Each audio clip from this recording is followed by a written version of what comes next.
Hey everybody, check out this interview that we did with Vincent Rocco Vargas. You know him from the movie Range 15 and from the hit TV show The Mayans. He stopped by the Heroes Media Group booth at this year's 2018 VetXpo just before he went on stage for his discussion about the importance of keeping a true north. Check it out. It was a pretty cool world for me. It became the best thing I've ever done in my entire life outside of the military. I felt still in the military, it was cool, man. But the problem was, a big part of you'll hear me talk on tomorrow was about balance, and I was still never finding that work-life balance. And so I had to step away and figure that one out. You think that's one of the things that I watch your videos and stuff like that. And I see your family man. And I'm a single dad. My son's 15, and he's mom's not in the picture, so it's just been him and I before. So my hat's off to you because coming from your background, and I didn't do anything that spectacular like you guys did. So I can't understand or even fathom how hard that would be trying to transition from one to the other. I think I was always wanting to have a family. Like I was raised by a really cool family. My parents were really dope.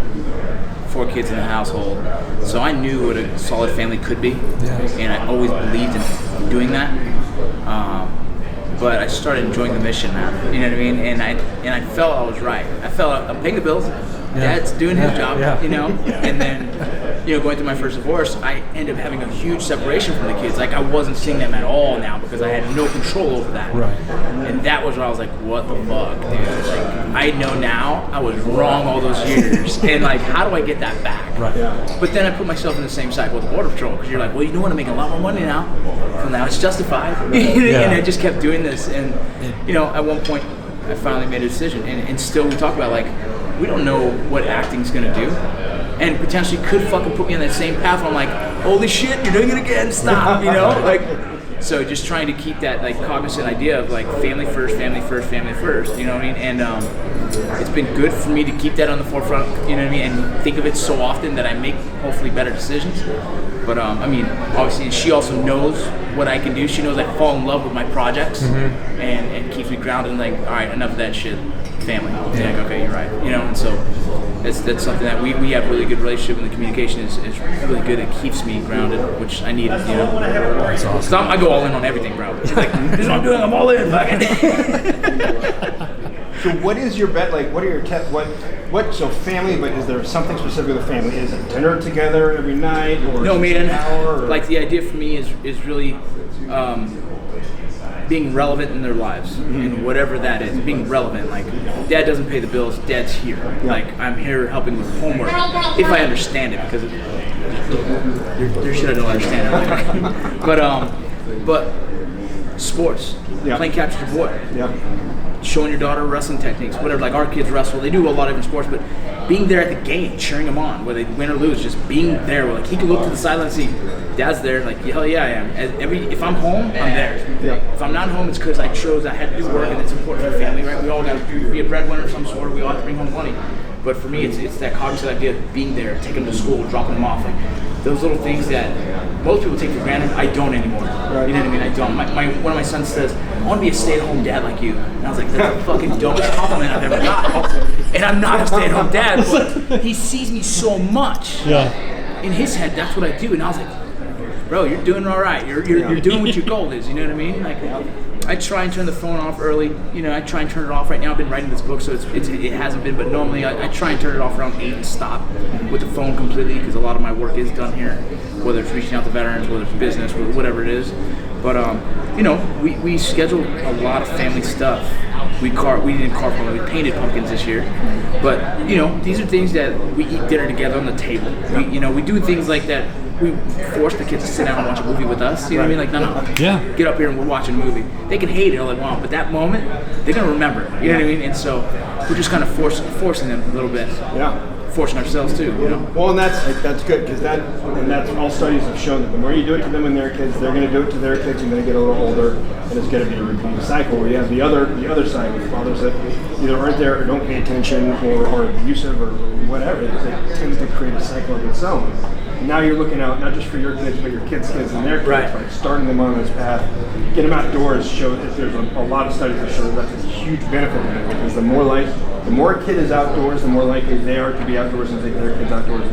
That's why the sports thing is so big for us, Yeah. right? Like I've learned so much in sports. Yeah. I contribute a lot of my my ability to bounce back, my resiliency to baseball. Yeah. Well, freaking life has been baseball, man, and that game is the hardest damn sport you're ever gonna play. Right? You're trying to hit a round ball with a round bat, hit it square. Like that ain't gonna happen. You're a good baseball player if you hit 30%. Right? Like that's a game of failure, and I lived it. 4 to 22, fail, finding this small success, but being able to like, okay, cool, next game, I'll do it again. Right. Or like taking small notes and growing from that and getting better each time and finding this small success and seeing that success like, okay, I'm getting better. That was my life for so many years, and I never realized what I was doing was building the resiliency, getting into the military, having some hardships there with friends getting lost in combat or in training. I had a buddy, that was hard, man, but at the same time it's like, okay, keep out doing the mission, right? You know what I mean? Big thing I talk about with veterans is I think we all have an anniversary date that we can remember, that the day we try and drink ourselves to drink the numb away, right? You know, March 18th is a big one for me, and for years that was the date I was going to drink to show these guys I didn't forget them and put a beating on myself. And it was in a way I was damaging, hurting myself because that's how much I felt inside. I was hurt and I was upset and I was just confused, but I felt like maybe I was honoring them. I can't forget about you guys, so I'm going to drink until I fucking puke, right? And that mindset is like, where the hell did that come from? And I know I'm not the only one. We all seem to do this, right? And that's when I decided, like, nope, there's no way. And I'm a man of faith, so I believe that they got to be looking down at me and saying, that's not what I intended for you to do, right? Like, I'm sure if they could look down on us and say something, it's like, use that life the best you can, dude, because we don't get the opportunity. Right. And so that's why it's kind of like living for them as much as possible, right? Like trying to make them proud, even though whether acknowledging it ever or whatever the case, I have to in my heart believe that I have to use this life to best of my abilities, man, because we have friends who sort of sacrifice that for us. Who are we to freaking, let them die in vain like that? Yeah. So do you have anything that you personally do as a way, rather than drinking yourself into a stupor, as a way to kind of honor their memory? Like we have, we got the Ranger bracelets for our buddies, we got other things. Is there something that you have that...